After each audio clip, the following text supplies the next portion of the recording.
তুর্কি সাইপ্রাসের মামা চিনেন তো? হ্যাঁ চিনেন। তো এইসব মামাদের কথার উপর ভিত্তি করে কোনো লোভে পড়বেন না, কেননা কথায় আছে দুষ্ট লোকের মিষ্টি কথা। তো হ্যালো গাইস, এরকম চিল বেশি আমার ডায়লগ শুনে যদি আপনার জলে বেশি তাহলে পানি ঢালুন। যাই হোক, মজা করলে এখন আমরা আসল কথায় আসি। বিষয়টা হচ্ছে এরকম যে তুর্কি সাইপ্রাসে যারা আগে জমা দিয়েছেন কিংবা যারা নতুন আসতে চান, যেহেতু বিষয়টা বন্ধ, অনেকে চিন্তা ভাবনা এরকম যে ভাই স্টুডেন্ট বিষয় গেলে কেমন হবে, বা আমাদেরকে যে আমাদের যে মামারা তুর্কি সাইপ্রাসের মামারা আমাদেরকে এই স্টুডেন্ট বিষয় সম্পর্কে বা স্টুডেন্ট বিষয় নিয়ে যাওয়ার জন্য বিভিন্নভাবে আমাদেরকে উৎসাহিত করতেছে। তো আসলে বিষয়টা কি, তো আজকে ভিডিওটা কয়েকটা ধাপে সম্পন্ন করব। তো এই যে ভিডিওটার ভিতরে যে কথাগুলো বলবো, তো যে নতুন আসতে চান তার জন্য, প্লাস যারা তুর্কি সাইপ্রাসে পুরনো জমা দিয়ে বসে আছেন তাদের জন্য, তো সবার জন্য ভিডিওটা। তো চলেন শুরু করা যাক। ভিডিওর প্রথম দফে আপনাদের করা কিছু প্রশ্নের উত্তর। তুর্কি সাইপ্রাসে আসার পরে ভাই কাজ পাবো তো, এবং বেতনটা কেমন হবে? দেখেন, তুর্কি সাইপ্রাসে আসার পরে কাজটা আপনার নিজেকে ম্যানেজ করে নিতে হবে, এবং বর্তমান তুর্কি সাইপ্রাসের যারা অবৈধ লোক আছে এদেরও কিন্তু কাজের অনেক সংকট। তো আপনি স্টুডেন্ট বিষয়ে আসার পরে কাজ ম্যানেজ করাটা একটু কঠিন হয়ে যাবে আপনার জন্য। আর বেতনটা আপনি যে ধরনের কাজ ম্যানেজ করবেন, মানে কেমন কোম্পানি বা কেমন কাজ আপনি ম্যানেজ করছেন, এই কাজের উপর ভিত্তি করে ডিপেন্ড করে আপনার বেতনটা। আচ্ছা, এরপরে ভাই কেমন খরচ হইতে পারে বা টিউশন ফি আমার কেমন দেওয়া লাগতে পারে? দেখেন ভাই, টিউশন ফিটা ডিপেন্ড করে সম্পূর্ণ আপনার স্কলারশিপের উপরে। আপনি কত পার্সেন্ট স্কলারশিপ নিয়ে তুর্কি সাইপ্রাস স্টুডেন্ট বিষয় হিসেবে আসবেন তার উপরে। তো এটা সর্বনিম্ন যদি আপনি হাইয়েস্ট একটা স্কলারশিপ পান, তারপরে আপনার $1500 থেকে শুরু হয়। 1500, 1800, 2000, 2200, 2500, এক একজন এক রকম।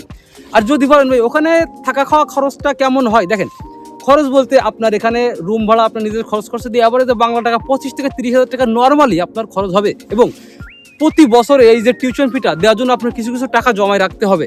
তো এইসব করার পরে যদি কোনো টাকা বেঁচে থাকে তাহলে সেই টাকাটা আপনি বাংলাদেশে পাঠাতে পারবেন। তো সেক্ষেত্রে আপনার একটা মোটা অঙ্কের টাকা ইনকাম করতে হবে। সর্বনিম্ন মাসে 1 লাখ টাকা ইনকাম না করতে পারলে তুর্কি সাইপ্রাস স্টুডেন্ট বিষয়ে এসে আপনার টিকে থাকতে পারবেন, কিন্তু আপনি বাড়িতে যে টাকা পাঠাবেন এটা সম্ভব না। আরও একটা প্রশ্ন এরকম যে ভাই তুর্কি সাইপ্রাস যাওয়ার পরে আমরা স্টুডেন্ট বিষয় থেকে ওয়ার্ক পারমিট পাবো কিনা? হ্যাঁ ভাই, ওয়ার্ক পারমিট তো হাতের মোয়া, বাপ দাদার সম্পত্তি। যে আপনি স্টুডেন্ট বিষয়ে আসলেন আর অমনি আপনি ওয়ার্ক পারমিট করে নিলেন, এত সহজ? তাই যদি হইতো ভাই, তাহলে তুর্কি সাইপ্রাসে যত স্টুডেন্ট আছে এরা সবাই ভাই এই স্টুডেন্ট বিষয় থেকে ওয়ার্ক পারমিট করে নিত। মানুষ ওয়ার্ক পারমিটে তুর্কি সাইপ্রাসে আসতো না, বা বিশ্বের অন্য কোনো জায়গায় যাইতো না। ঠিক আছে, তো অন্য কোনো জায়গার খবর আমি জানি না। তো তুর্কি সাইপ্রাসে ওয়ার্ক পারমিটে আসার পরে আপনি যে মানে তুর্কি সাইপ্রাসে স্টুডেন্ট ভিসা আসার পরে আপনি যে ওয়ার্ক পারমিট করতে পারবেন কিনা, এটা অসম্ভব ভাই। ঠিক আছে, এটা আদৌ সম্ভব না। আগে ছিল সিস্টেম, এখন আর নাই।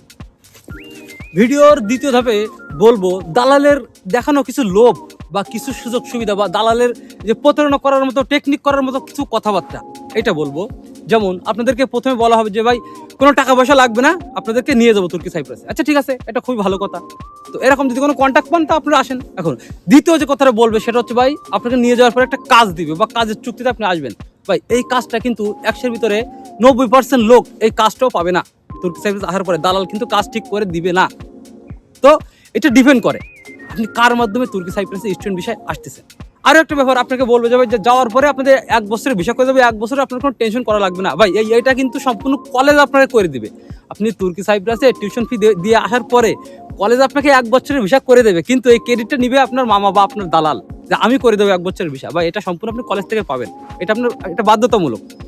এরপরে কি বলবো যে ভাই আপনাকে আপনার স্টুডেন্ট ভিসা থেকে ওয়ার্ক পারমিট করে দেবো। হ্যাঁ, স্টুডেন্ট ভিসা থেকে আপনার 1 বছর পর ওয়ার্ক পারমিট করে দেবে। তো এতই যদি সহজ হয় স্টুডেন্ট ভিসা থেকে ওয়ার্ক পারমিট করা যায়, তাহলে ওদের যে এখন ভিসা ব্যবসা এটা বন্ধ কি জন্য? এখন তো ভিসা বন্ধ, ওয়ার্ক পারমিট এখন বন্ধ, তাহলে ওদের ভিসা ব্যবসা বন্ধ কেন?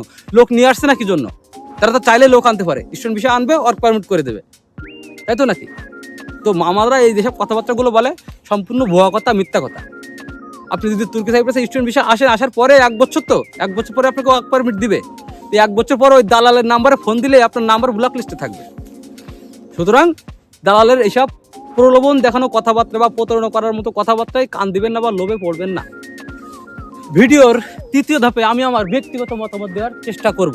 তো আমার ব্যক্তিগত মতামত হচ্ছে এরকম যে ভাই তুর্কি সাইপ্রাসের স্টুডেন্ট ভিসা, আমি অন্য কান্ট্রির কথা বলবো না, এটা কাদের জন্য ভাই? এটা অরিজিনালি একটা স্টুডেন্টের জন্য। আপনি যদি মনে করেন তুর্কি সাইপ্রাসে স্টুডেন্ট ভিসা যে আমি কামলা দিতে যাবো, উদ্দেশ্য যদি আপনার এরকম থাকে, তাহলে ভাই আপনি তুর্কি সাইপ্রাস স্টুডেন্ট ভিসা আইসেন না। আসলে কিন্তু বিপদে পড়ে যাবে। কেননা তুর্কি সাইপ্রাসে স্টুডেন্ট ভিসায় এসে আপনার নিজের খরচা করে কলেজের টিউশন ফি দিয়ে আপনি কিন্তু বাড়িতে টাকা পাঠাতে পারবেন না। কেননা একজন যখন কামলা দেওয়ার উদ্দেশ্যে তুর্কি সাইপ্রাসে আসবে তখন তারা অবশ্যই উদ্দেশ্য থাকবে আমি এখান থেকে কিছু টাকা ফ্যামিলিতে পাঠাবো, একটা মোটা অঙ্কের টাকা। তো স্টুডেন্ট ভিসা আসলে এটা সম্ভব না।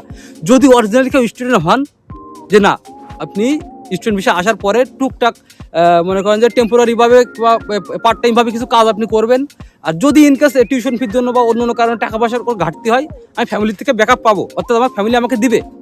আমি জাস্ট পড়াশোনা করার উদ্দেশ্যে বা টুকটাক কাজ কাম করলাম আর নিজের পড়াশোনাটা চালাইলাম। যদি এরকম স্টুডেন্ট হিসেবে আপনি আসতে চান তাহলে আপনি তুর্কি সাইপ্রাসে স্টুডেন্ট ভিসায় আসতে পারেন, আদারওয়াইজ ইম্পসিবল।